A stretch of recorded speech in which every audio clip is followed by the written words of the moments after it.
teu Espírito Santo. O sacrifício para Deus é um espírito quebrantado, há um coração quebrantado e não desprezarás, ó Deus.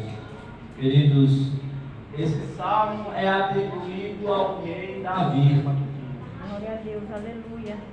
Mas, antes de para que eu possa ministrar sobre o Salmo 51, primeiro eu preciso explicar o motivo que fez Davi escrever o Salmo 51. Glória a Deus. Davi deixa esse salmo para todos nós como um exemplo, testemunho.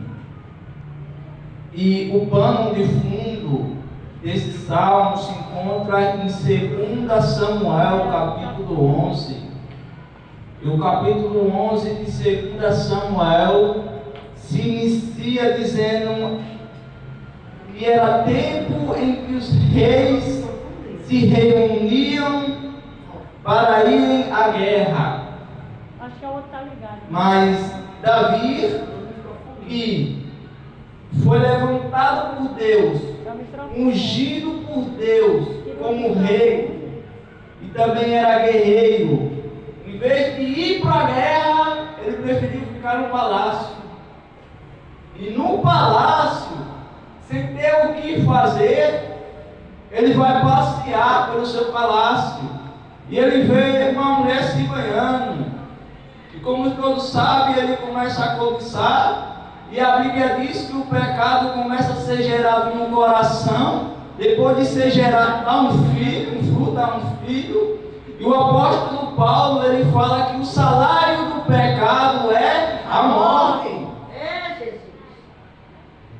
O problema não é o lugar que Davi está. Porque o problema não está do lado de fora de Davi, está do lado de dentro.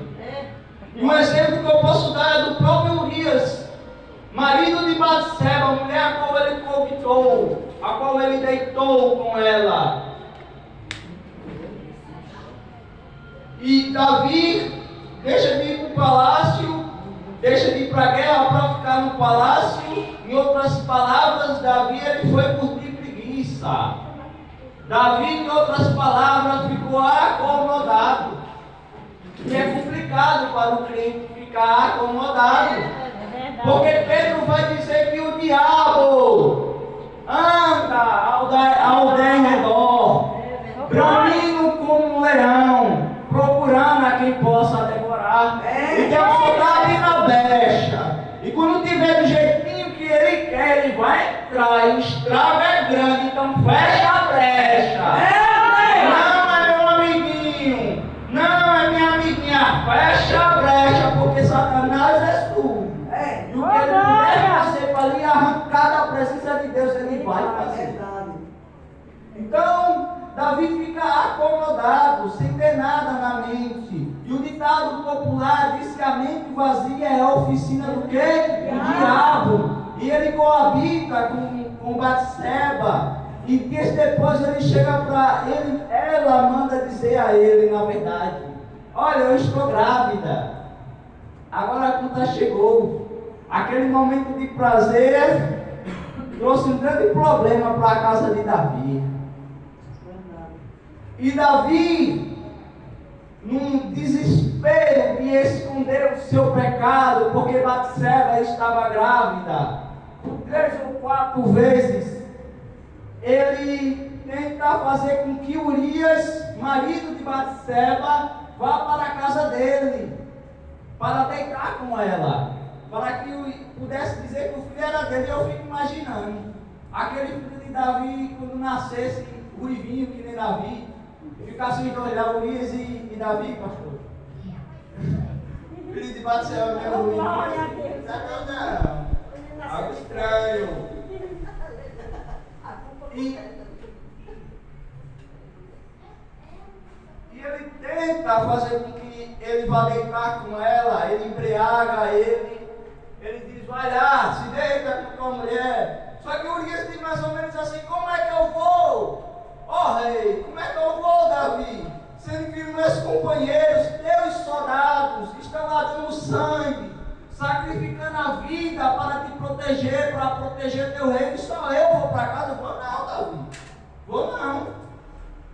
cai e ele fica na porta do palácio. O que isso mostra? Que Urias demonstra ter mais caráter do que Davi. Então a decisão de trair não é fraqueza, como diz, é falta de vergonha na cara. É falta de vergonha na cara. Só que em sua misericórdia.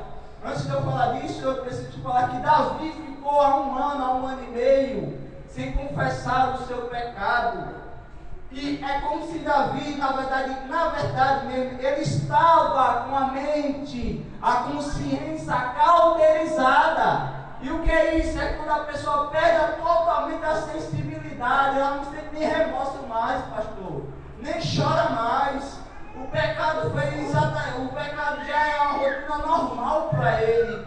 E a mente cauterizada está ligada à apostasia. E o que é a apostasia? É você ter experimentado da palavra de Deus, mas negá-la, mas não querer se arrepender, mas não querer se render à autoridade da palavra de Deus. E sabe o que é que Deus chama? Aquele que despreza o livro da lei de louco, de tolo. Esse é louco, esse é tolo. Só que em sua misericórdia, Deus levanta Natã e manda que Natã vá confrontar Davi. E Natã vai. E quando Natã vai, quando nós sabemos, ele conta uma história para Davi. Deixa eu ver se eu encontro. Ele conta uma história e ele diz assim: havia numa cidade 2 homens. Natã dizendo para Davi a história: um rico e outro pobre. O rico tinha muitíssimas ovelhas e vaca, mas o pobre, que é Urias, não tinha coisíssima nenhuma, senão uma pequena cordeira, que é Batseba, e que comprara e criara, e ela havia crescido com ele e com seus filhos. Só que Batseba não tinha filho com Urias. Igualmente do seu bocado comia, e do seu copo bebia, e dormia no seu regaço, em seu braço, e a tinha como filha. Só que vinha um viajante, que é o pecado, ao homem rico, que é Davi, deixou de tomar de suas ovelhas e de suas vacas, porque Davi tinha muitas mulheres e concubinas. E ele deixou de ficar com as concubinas, com sua esposa, para adulterar com Batseba. Então a palavra diz que o homem rico guisou a soa, aquela única ovelha, aquela única cordeira que o homem pobre tinha. E Davi, a palavra diz que Davi se enfureceu. Davi arrogou santidade. Aí Davi diz assim, Davi diz assim: vive o Senhor, que digno de morte é o homem que fez isto. E pela cordeira tomada, da quadruplicado, era Davi dizendo: esse homem aí precisa morrer. O que ele fez com o pobre, ele tem que pagar 4 vezes mais. Aí Natã diz assim: Davi? É sim, eu sou desse jeito, pois é tu. Davi é desmascarado. Tem crente que está escondendo o pecado. Sabe por quê, pastor? Deus não revelou o pecado de Davi quando ele olhou um olhar impuro para Batseba, porque Deus estava dando oportunidade para Davi se arrepender. Só que ele desperdiçou. E tem gente que está dizendo que Deus não envergonha ninguém. Leia um pouquinho mais a Bíblia. Quem foi que envergonhou Acã na frente de todo mundo? Quem foi que levantou Natã para confrontar Davi? Quem foi que envergonhou Ananias e Safira e mentiu para o Senhor? Você mentiu, foi para o Senhor, não foi para morrer. Deus vai desmascarar crente que está escondendo o pecado e não quer se arrepender.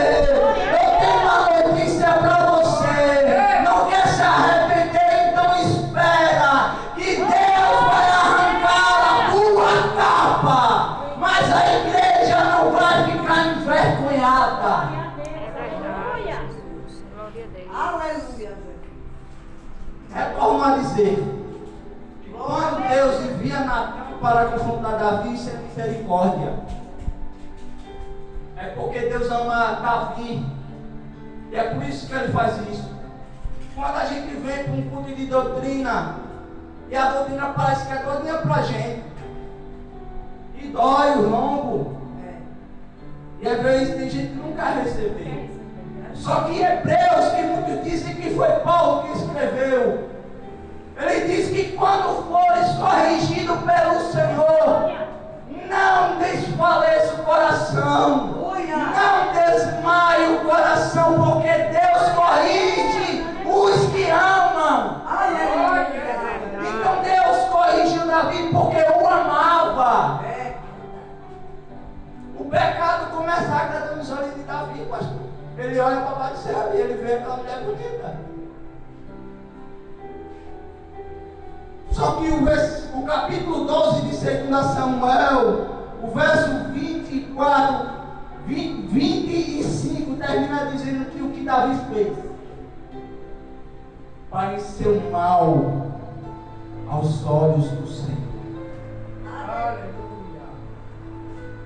Davi, após ser confrontado por Natan, reconhece o seu erro diante do profeta.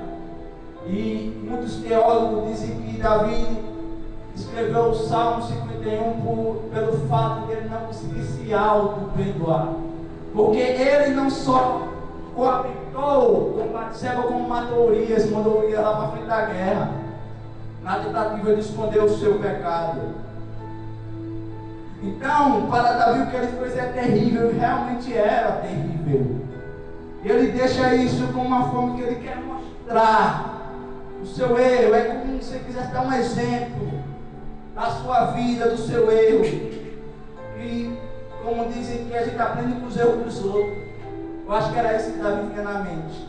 Vou deixar, que é para não comer, que é para que não cometam o mesmo erro que eu cometi.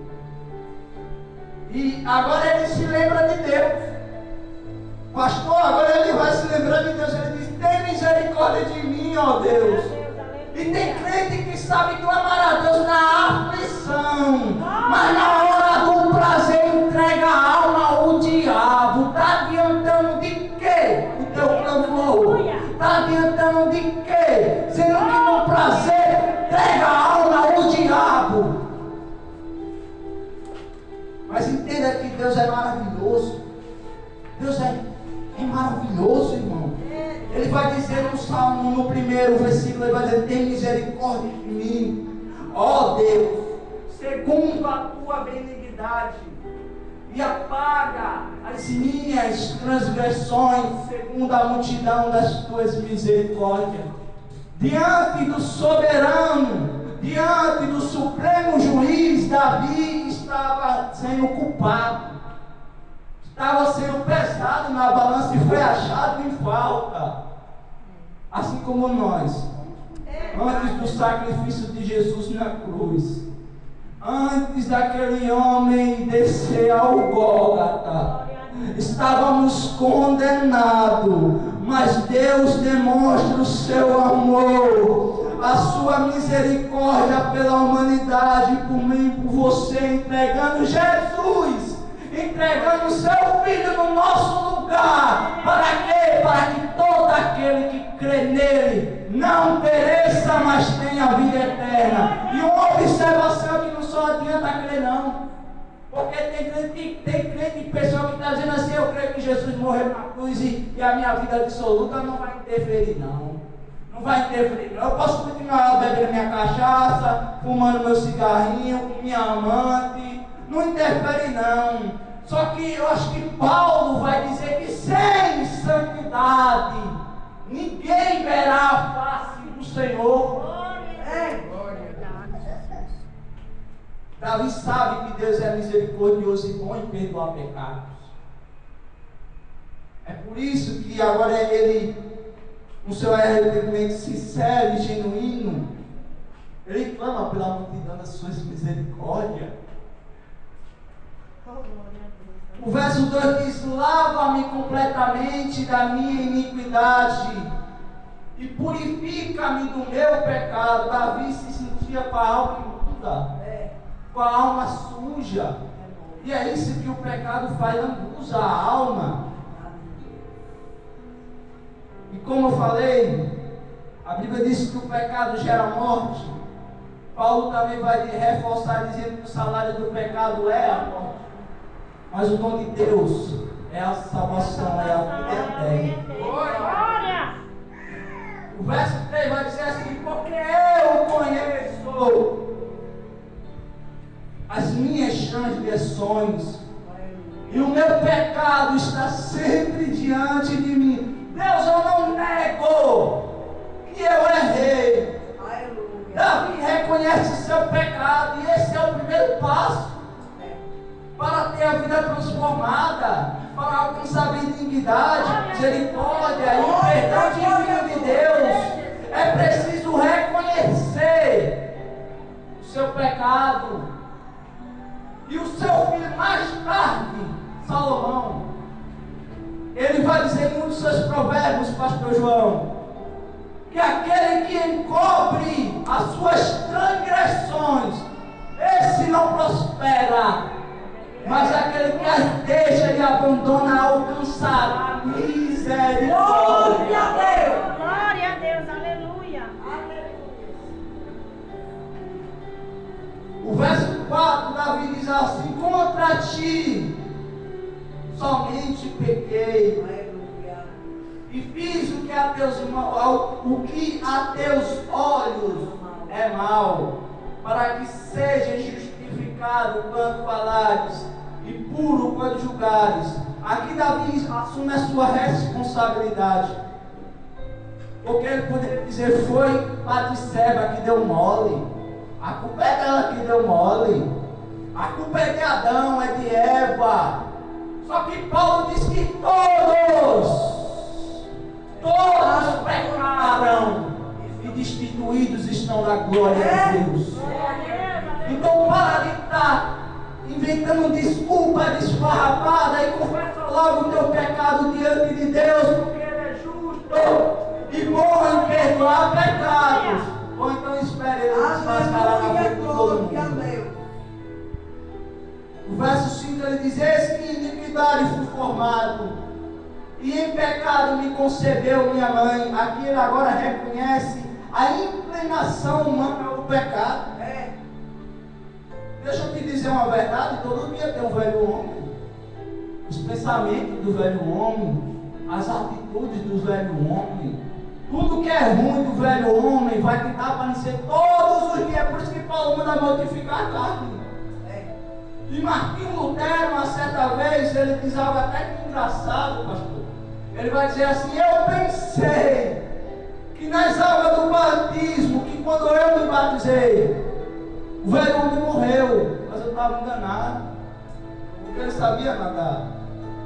E agora eu tenho que matar ele todos os dias. E como é que mata o homem? Jejum, oração e vigilância. Porque se orar e não vigiar não vale de nada. E se jejuar, orar e não vigiar não vale de nada. Se vigiar e não orar não vale de nada. Tem que ser os dois. Vigiai e orai, pois não sabe a hora nem o dia, e o filho irá voltar. Ai daquele pastor que foi achado em falta. Ele vai vir para a igreja, atrás do pastor, atrás de um pregador, para ouvir uma palavra de conserto, mas não vai ouvir, porque desperdiçou a oportunidade. Após 8 meses ele vai dizer: eis que vem dias, diz o soberano Senhor, em que enviarei fome sobre toda a terra, não fome de pão nem sede de água, mas de que, pregador? Fome e sede de ouvir a palavra de Deus. E você está ouvindo a palavra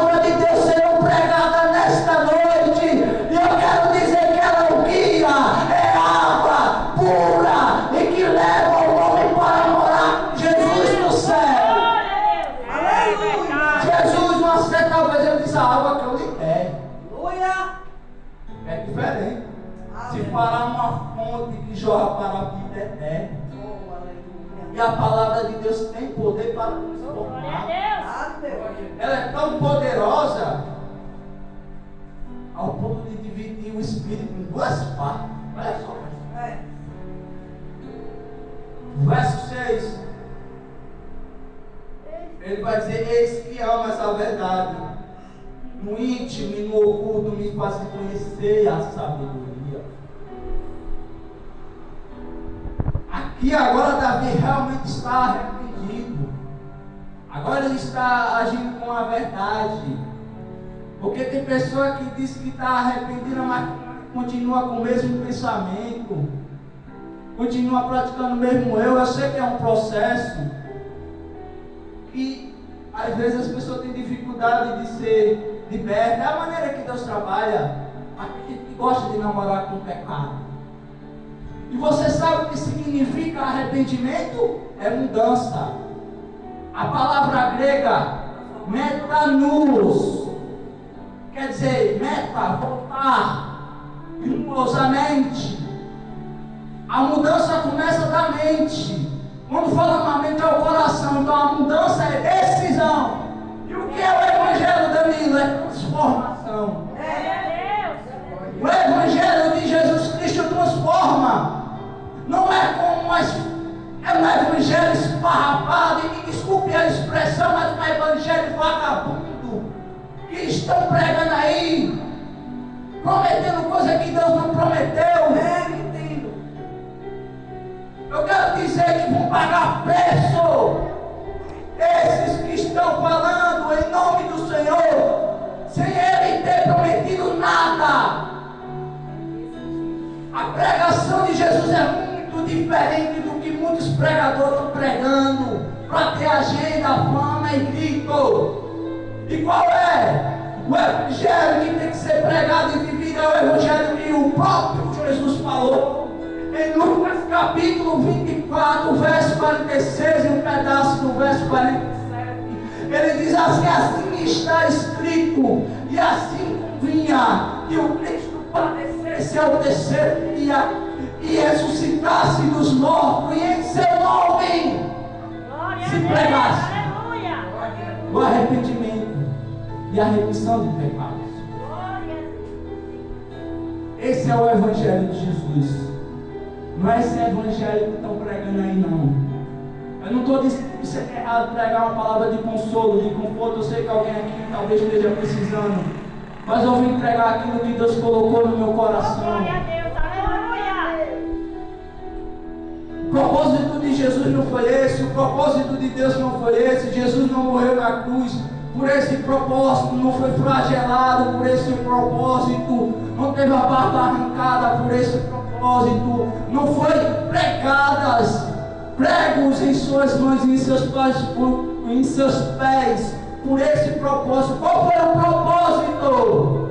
É arrancar o homem do adultério, é arrancar o homem da prostituição, é arrancar o jovem da vida do crime, transformar, fazer ele um pastor missionário e pregar as boas novas e dar testemunho de Jesus. E ver o que prega também. E o verso 7 ele diz: purifica-me com hisopo e ficarei puro, lava-me e ficarei mais alvo do que a neve. Ele estava com a alma suja, se sentindo com a alma suja. E hisopo, eu vou explicar. Hisopo era uma planta que ficava ao pé das muralhas, que alguns viam como maldição e outros os utilizavam como ritual de purificação. Isso está lá em Êxodo, ele também usa isso como ritual de purificação. Então é isso que Davi está na mente. E o que é que deixa a alma do homem purinha? Eu vou dizer o que é. É o sangue de Jesus. É aquele sangue daquele camarada na cruz. É Ele que lava a alma do homem, que transforma o choro em alegria. Tomai sobre vós o meu jugo, porque o meu jugo é. E Apocalipse capítulo 22, se não estou equivocado, capítulo 14, a palavra de Deus diz assim, que bem-aventurados são aqueles que lavam suas vestiduras, sua alma, no sangue do Cordeiro, para que tenham direito à árvore da vida e possam entrar pelas portas da cidade. Glória a Deus, aleluia. E o único jeito de entrar no céu é o arrependimento, é sendo lavado com o sangue de Jesus. E aquele que confessar o seu nome diante dos homens, ele também confessará diante do Pai que está no céu. Aquele que não confessar, ele também não vai confessar diante do Pai que está no céu. Glória a Deus, aleluia. O sangue de Jesus tem poder para purificar todo pecado, para lavar a alma do homem.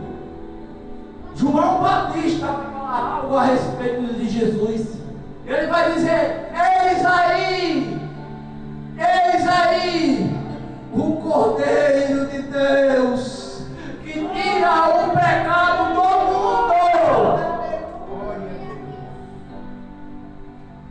Faz-me ouvir júbilo, aqui é o verso 8, e alegria para que gozes,